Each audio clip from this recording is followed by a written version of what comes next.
नमस्कार। पीडियाट्रिक के अंदर आज बात करेंगे GERD disorder, gastro oesophageal reflex disorder. ये डिसऑर्डर बच्चों के अंदर देखा जाता है। बच्चों में ये प्रॉब्लम इसलिए होती है जो अपने एसोफेगस और स्टमक का वाला स्फिंक्टर जो होता है, ये स्फिंक्टर जो है वो क्लोज नहीं हो पाता है, जिसको अपन बोलते हैं एक्लेशिया कार्डिया। तो एक्लेशिया कार्डिया की वजह से जो है लोअर इसोफेजियल जो स्फिंक्टर है ये अपने आप में जो कंस्ट्रिक्ट नहीं हो पाएगा, और जो जीआई कंटेंट है पेट के अंदर, जो भी जीआई कंटेंट है ये रिगर्जिटेट हो जाएगा और वापस से बच्चे को रिगर्जिटेशन वॉमिटिंग हो जाएगी, और जिसकी वजह से जो बच्चे के अंदर कोई भी जो फूड पार्टिकल गया वो रिगर्जिटेट हो गया और बच्चे में एस्पिरेशन भी हो सकता है और बच्चे में प्रॉब्लम भी क्रिएट हो सकता है। तो इसके रिगार्डिंग जो है जानते हैं क्यों होता है जीईआरडी के क्या रिस्क फैक्टर है।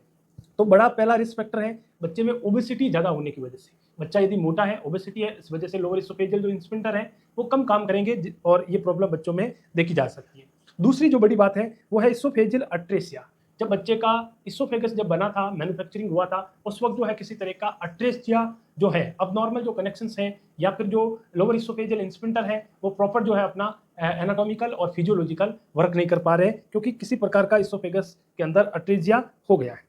प्रीटर्म बेबीज है ना, प्रीटर्म बेबी के अंदर भी जो है इस तरीके की प्रॉब्लम देखने को मिल सकती है। सिस्टिक फाइब्रोसिस एक ऐसी डिजीज है जो मल्टीपल ऑर्गन को अफेक्ट करती है, जिसके अंदर जो एंडोक्राइन, एक्सोक्राइन और कई सारी जो डक्ट सिस्टम को है उसमें ओवर सिक्रेशन देखने को मिलता है। तो सेरेब्रम पाल्सी, ये सारी जो डिसऑर्डर है, ये डिसऑर्डर की जो कारण है, ये सारे जो रिस्क फैक्टर जो है रहने वाले हैं। जैसा कि आपको डायग्राम के अंदर दिखाया गया है किस तरीके से जो है ये रिगर्जिटेशन होता है और कैसे ये कंट्रोल जो है इसोफेगस करता है। अब ऐसे बच्चे में जीआरडी का बच्चा है, इस बच्चे को अपन कैसे क्लिनिकली जो मैनिफेस्टेशन है उसको अपन कैसे आइडेंटिफाई करेंगे, क्या क्या क्लिनिकल मैनिफेस्टेशन रहेंगे।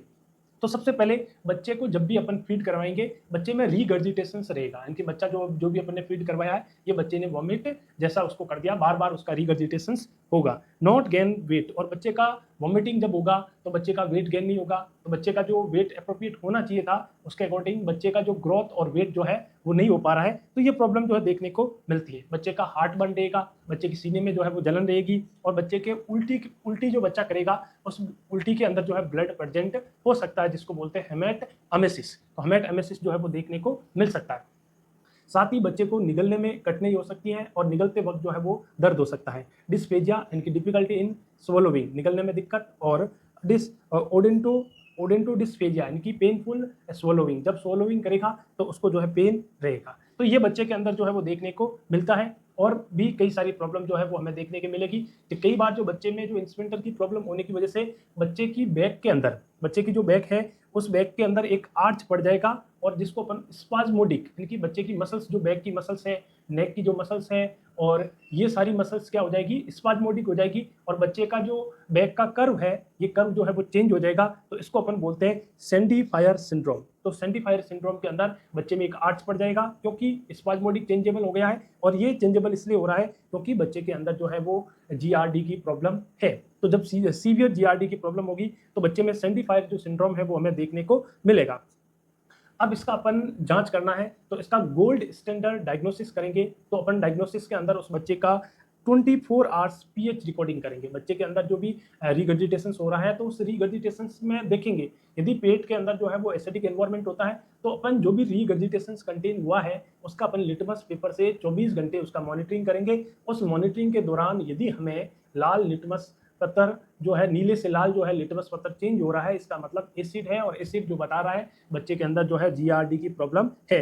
ये अपन बच्चे का 24 आवर्स जब भी बच्चा रिगर्जिटेशन करेगा तब भी अपन ये करेगा, और ये बच्चे में गोल्ड स्टैंडर्ड डायग्नोसिस जो है वो हम इसके अकॉर्डिंग जो है डिक्लेयर करने वाले हैं कि बच्चे को जीईआरडी की प्रॉब्लम है या नहीं है। और इसके अलावा अपन 24 आवर्स इसोफेजियल मैनोमेट्री जो है वो करेंगे। मैनोमेट्री के अंदर जो है मेजर करेंगे इसोफेजियल एसिड एक्सपोजर, कितना एसिड का जो है एक्सपोजर हुआ है। तो अपर जीआई एंडोस्कोपी भी कर सकते हैं। एंडोस्कोपी से अपन जो है बच्चे के अंदर देखेंगे इसोफेगस के अंदर कोई तरीके का बार बार रिगर्जिटेशन होने से उसमें कोई वेप या स्ट्रिक्चर अल्सर जो है वो इस तरीके की नहीं हो रखी है, कोई इरोजन, या क्योंकि इसोफेगस के अंदर जो है म्यूकोजा लेयर प्रेजेंट नहीं होती है, जब भी एसिड जाएगा उसको हाईली जो है इरिटेट करेगा और वहाँ पे अल्सर जो है कर देगा। तो वहाँ पे अल्सर जो इसोफेगस के अंदर है तो इसका मतलब जो है जीआरडी की प्रॉब्लम हो रही है। और यदि ये ज़्यादा प्रॉब्लम हो जाए तो बच्चे में कई सारे जो है कॉम्प्लिकेशंस देखने को मिल सकते हैं। बच्चा एस्पिरेशंस कर सकता है, एस्पिरेट कर सकता है, और एस्पिरेशन की वजह से बच्चे में निमोनिया हो सकता है, रेस्पिरेटरी डिस्ट्रेस और अरेस्ट हो सकता है, और बच्चे की डेथ भी हो सकती है। इसके अलावा जो स्ट्रिक्चर है, इसोफेगस के अंदर जो स्ट्रिक्चर पड़ सकते हैं और इसोफेगस जो अपनी बेरेट इसोफेगस हो सकती है, ये अपन देखेंगे। और इस तरीके से इसोफेगस में बार बार जो है इस जीआरडी होना, जिससे बच्चे की आवाज़ में भारीपन आ जाएगा, और इसोफेजाइटिस जो है, इसोफेगस के अंदर जो इन्फेक्शंस भी है वो हमें देखने को मिलेगा। तो ये अपन ने देखा है किस तरीके से जीआरडी बच्चों में होता है, जीआरडी में क्या रिस्क फैक्टर है, क्या क्लिनिकल मैनिफेस्टेशंस है, और कैसे अपन इसको डायग्नोस करेंगे। तो अब अपन जानते हैं इस बीमारी को डील कैसे करना है, कैसे इसका जो है ट्रीटमेंट करना है। तो ट्रीटमेंट की बात करते हैं। सबसे पहले जो है हमें लाइफ स्टाइल मॉडिफिकेशन जो है बच्चे के अंदर करने हैं। बच्चे के अंदर इस बात को समझना है कि लोअर इसोफेजियल स्फिंक्टर जो है वो प्रॉपर जो है अपना काम नहीं कर रहा है, तो बच्चे को भरपेट जो है फीड ना दें। भरपेट बच्चे को फीड नहीं देंगे, और बच्चे को जो है बच्चे को प्रॉपर पोजीशंस पे रखेंगे। बच्चे को ऐसी कोई चीज़ नहीं देंगे, चाय कॉफ़ी जो इरिटेंट करती हैं, और ऐसी कोई चीज़ नहीं देंगे जो लेट स्टमक एम्प्टी करता है। ऐसी चीज़ देंगे जो फास्ट जो है इसोफेगस जो है उसको पेट जो है वो उसको आगे भेज देगा, जैसे हाई कार्बोहाइड्रेट जो है बच्चे के अंदर देंगे। तो लाइफ स्टाइल मॉडिफिकेशंस करेंगे, प्रॉपर बच्चे को रखेंगे, कॉफी टी सारा जो है अवॉइड करेंगे, और बच्चे के अंदर जो है अपन एक्सटेंसिव हाइड्रोलाइज प्रोटीन फॉर्मूला जो है वो अपन बच्चे को देंगे। H2 रिसेप्टर एंटागोनिस्ट जो दवाई देंगे, जो बच्चे को एसिड के रिफ्लेक्स को कम करेगा, और पीपीआई प्रोटॉन पंप इनहिबिटर देंगे। ये बच्चे को अपन भूखे पेट देंगे, जिससे बच्चे में एसिड कम बनेगा, और इसके अंदर लेंसा पैराजोल जो है वो ड्रग ऑफ चॉइस जो है इस दवाई इस बीमारी की रहने वाली है।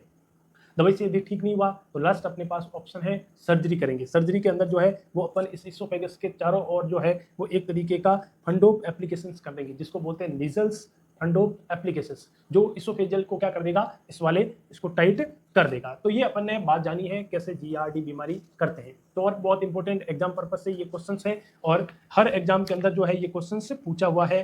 अब जाते जाते मैं एक आपको डिस्प्ले पे क्वेश्चंस दे रहा हूँ, इस क्वेश्चंस का कमेंट बॉक्स में आपको आंसर करना है। बहुत बहुत